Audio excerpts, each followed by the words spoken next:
Thanks for allowing me to come and share my observations.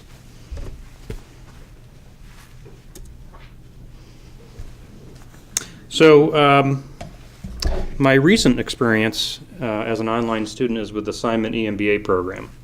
And there are several hybrid classes in that program.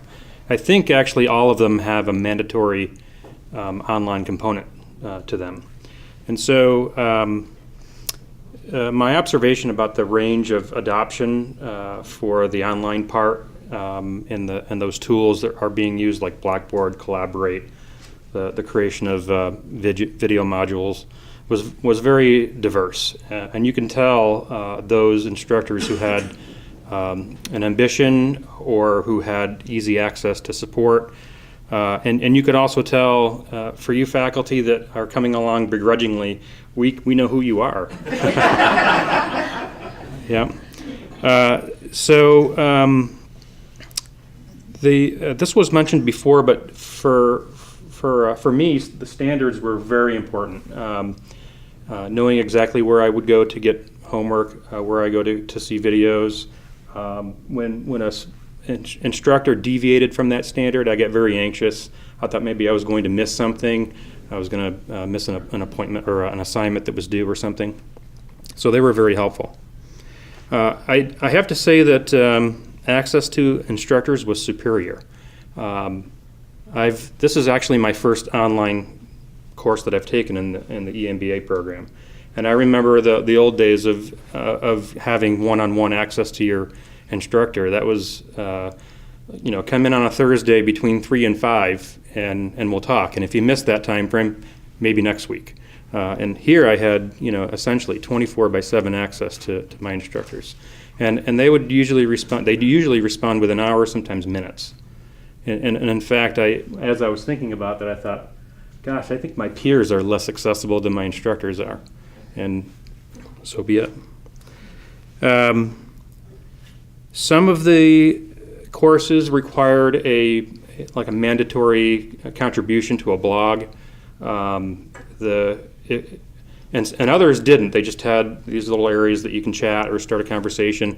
And the organic conversations were very valuable. The ones that were forced were very difficult to consume. And so I just thought I'd note that.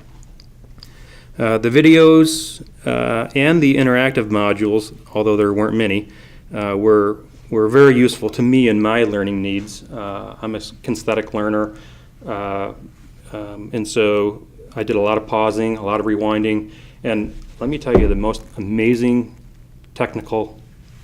technology-related piece of online learning. It's the double speed button.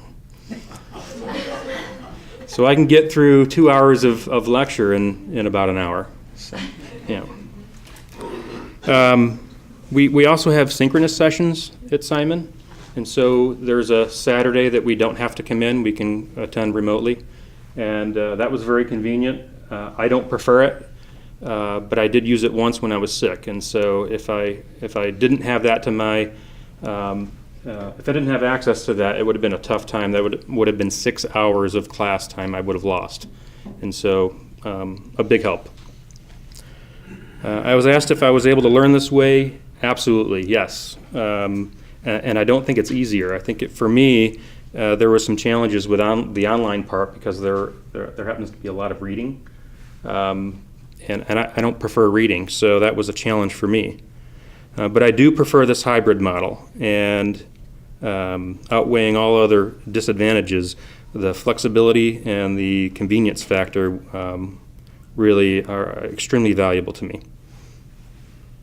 So if I had to rate them,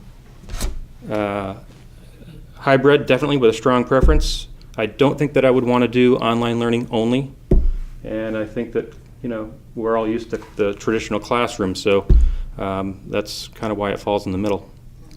So, thanks.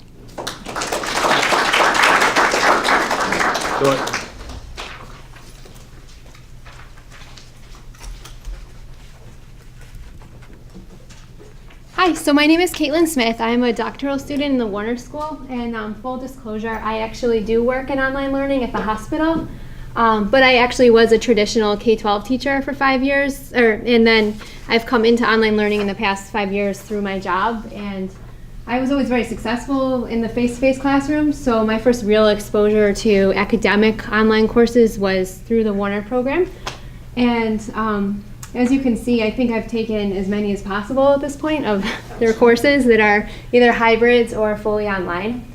And I'm kind of wondering what else Warner will offer, because I think we really need variety in how we deliver education, and Warner has a very consistent format that they've set up for students. So once they've taken one course, they kind of have an idea of what to expect and how things will work in Blackboard, in the LMS. And I see a lot of students from online teaching and learning, which is awesome, and I see them nodding their heads, and I saw Yu Jung go, oh my gosh, 2 hours of lecture, because Warner doesn't do that. I mean, they really set up these courses to hold adult to work with adult learning styles and hold their attention spans and really keep them engaged. And if they're structured well, I feel as though they can actually be more engaging than face-to-face lectures.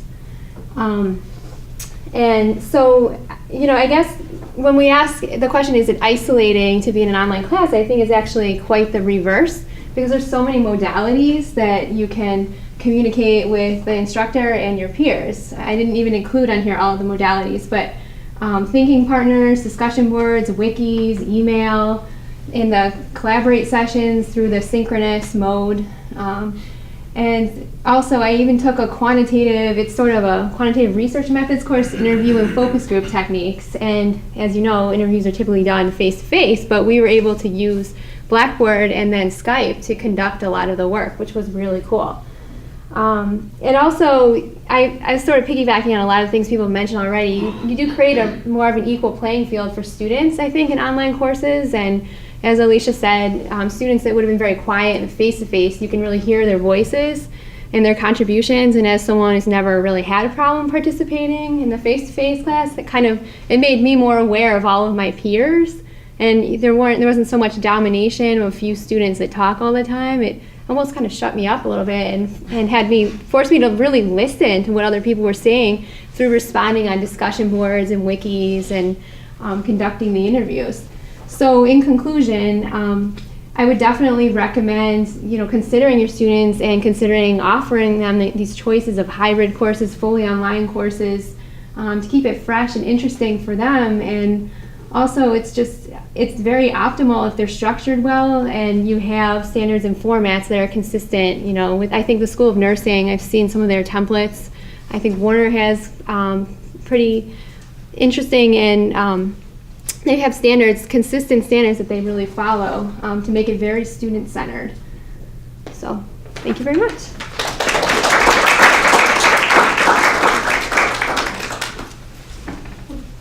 All 5 of you, thank you very much. Alicia, Chris, Tobie, Caitlin, and Steve. I think you did a great job in your content. You did a great job in actually clock management is totally impressive. But why don't we have a few minutes so we can open it up to questions. So does anybody have any question? If you guys would like to come up, sure. Jane Marie. Can I pick on Chris? Yeah. We were hoping. Absolutely no questions from me. No, I had it only because of my question runs to your slide. You changed the way you teach and incorporated this new approach. So I'm curious to know if you have seen a change in student performance. You gave the indirect evidence of how they felt about how they performed. Did you collect data on maybe the exams that you did? Did they do better in their performance? So last year, the median score on the exams was about an 80%. This year, with exams that are identical in structure, the median score was an 88%. That's what I wanted to say on that slide. I thought that is really impressive. I expected that, so it's delightful to hear that. Because they're learning it as many times as they want with the modules, and then they're learning it at a different level in the in-class discussions. And so you're touching on all these different modalities. Well, they're applying it. Yeah, exactly. That's all the wonderful. difference. I think that's a very important message Mhm. to hear. Thank you. Chris, other questions? Yeah, go ahead. And again to Chris, but to others as well, I looked at, essentially you were doing a flipped classroom, as I understand the way you described this. And I have used in my courses here on campus, I'm teaching electrical and computer engineering, by the way. I've used our workshop model here for many years, which is a small peer-led team learning experience that students have for 2 hours each week. They get together in small groups and work on problems together and other things.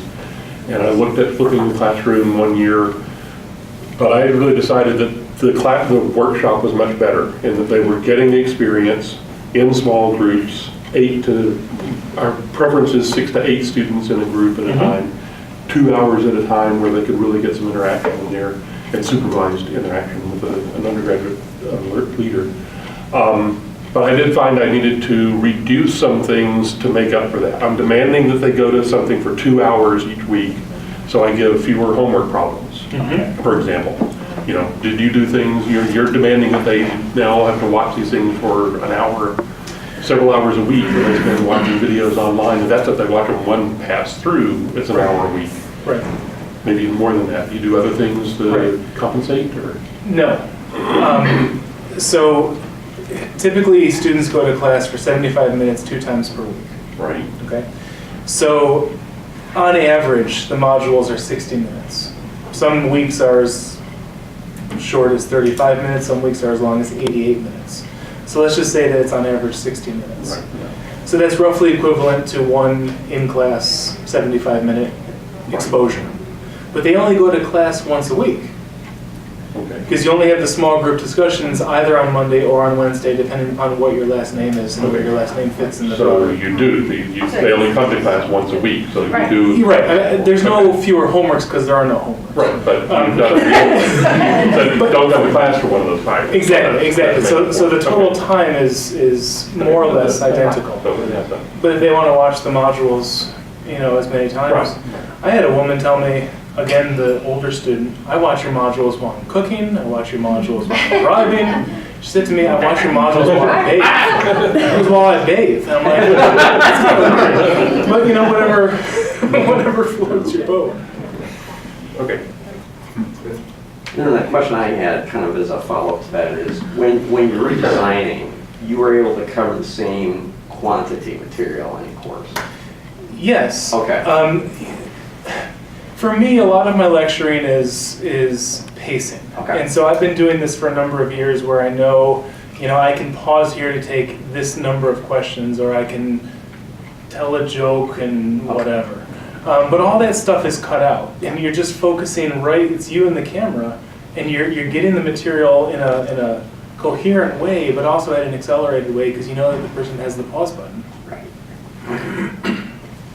And that's part of where that whole creativity thing comes in, and your whole thought process of, okay, I've been doing this for so many years, how could I possibly get rid of anything, right? And it's like, oh, wow, I could certainly get rid of that. You know what I mean?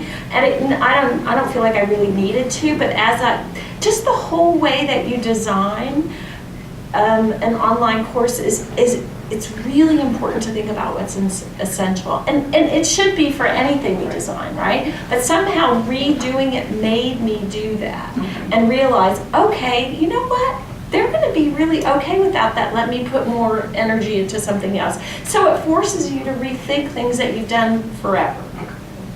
Plus, there's an opportunity to integrate, I think, a little bit more, because you can do an assignment in this week's module that says, integrates learning from last week's module.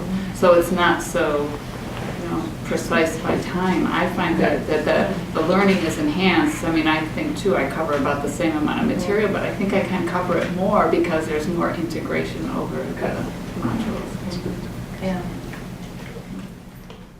Other questions? Anyone? Dave, have a question? Not to put you on the spot. No. Lots of questions. All right. Well, please join me in thanking our speakers again this morning, and thanks.